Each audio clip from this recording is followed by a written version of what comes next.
UP Bihar झारखंडेर महा उत्सव छठ पूजा।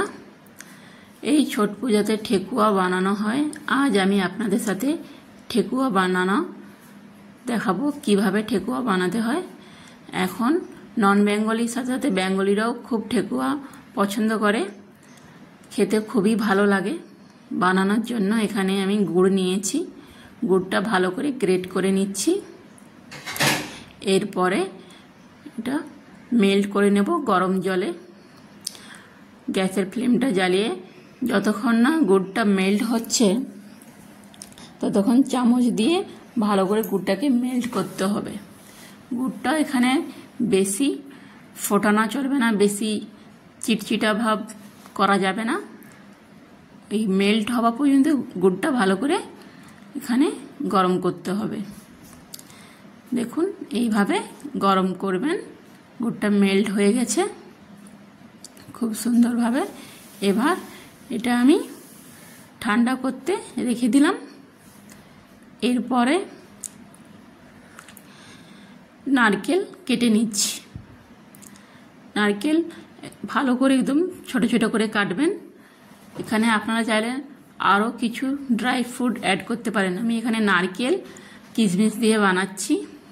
আরও কিছু ড্রাই ফ্রুট অ্যাড করবেন, ভালো লাগে, যার যেরকম ড্রাই ফ্রুট খেতে ভালো লাগে অ্যাড করবেন।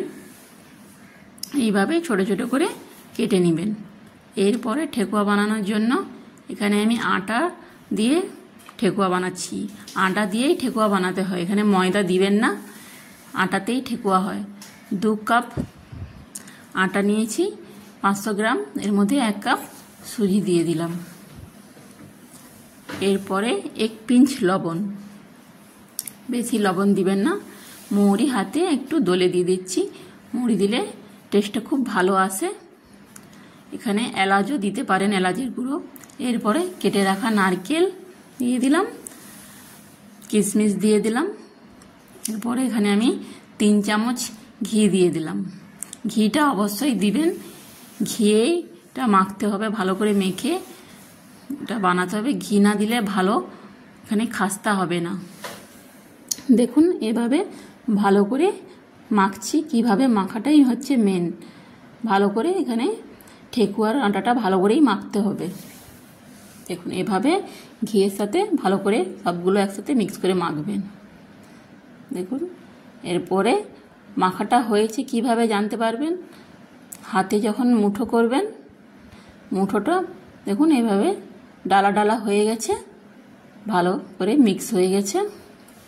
এরপরে এখানে ওই মেল্ট করা গুড়টা দিয়ে মাখাবো। এখানে আপনারা চিনিও দিতে পারেন, চিনি দিয়েও করতে পারেন, চিনিও চাইলে চিনিও দিতে পারেন। গুড় দিয়েও ভালো লাগে, বেশি চিনিও ভালো লাগে। দেখুন এভাবে অল্প অল্প করে এখানে আমি ওই মেল্টেড গুড় দিয়ে মাখাচ্ছি। চিনি দিলে ওই ক্ষেত্রে এখানে জল দিয়ে মাখাবেন, অল্প অল্প করে একসাথে, বেশি করে দিবেন না। এখানে আটাটা একদম শক্ত টাইট রাখতে হবে, একদম রুটির মতো করা যাবে না। দেখুন কিভাবে মাখাচ্ছি, অল্প অল্প করে এইভাবে মাখিয়ে নেবেন। এরপরে দেখুন এইরকম হাতে নিলে একটা ডো ভাব এসে যাচ্ছে। এইভাবে ছোট ছোট করে একটা ডো ভাব এসে যাচ্ছে, কত সুন্দর। এইভাবে বানাবেন। এরপরে আমি ঠেকুয়া কিভাবে বানাতে হয় দেখাচ্ছি। এইভাবে হাতের মধ্যে এইভাবে একটু চিপে ভালো করে সাইডে সাইডে একটু ক্র্যাক পড়ে যায়, এগুলো একটু হাত দিয়ে ঠিক করে নেবেন। এরপরে একটা টুথপিক দিয়ে এটা আমি একটা ডিজাইন বানাচ্ছি। আপনাদের কাছে শাঁস থাকলে শাঁস দিয়ে বানাবেন। দেখুন টুথপিক দিয়েও খুব সুন্দর ডিজাইন হয়ে যায়। এইভাবে ডিজাইন বানাবেন। একটা ফুলের ডিজাইন বানাচ্ছি, সরি এখানে পাতার ডিজাইন, ফুলের ডিজাইন, যে কোনো ডিজাইন বানাতে পারেন। ছোট বড় যে কোনো সাইজের বানাতে পারেন, যে কোনো শেপ দিয়ে বানাতে পারেন। দেখতেও খুব ভালো লাগে, খেতেও খুব ভালো লাগে। এইভাবে বানাবেন। দেখুন একটা সুন্দর একটা পাতার ডিজাইন হয়ে গেছে। এরপরে সবগুলো বানিয়ে নিচ্ছি।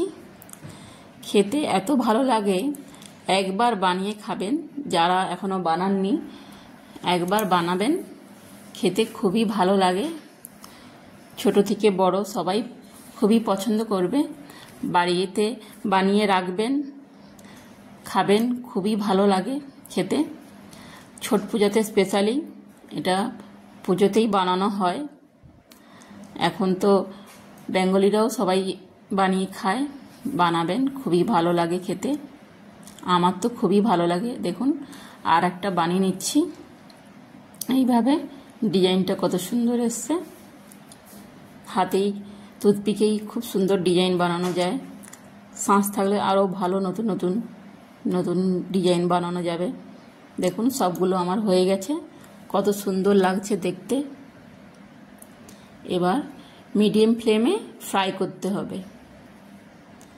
তেলটা গরম, হালকা গরমে মিডিয়াম ফ্লেমে ফ্রাই করতে হবে। বেশি এখানে নাড়াচাড়া করবেন না, ফেটে যেতে পারে। হালকাভাবে এই ফ্রাই করবেন, হালকা ভেসে আসবে। দেখুন খুব সুন্দরভাবে ফ্রাই হচ্ছে, হয়ে গেছে।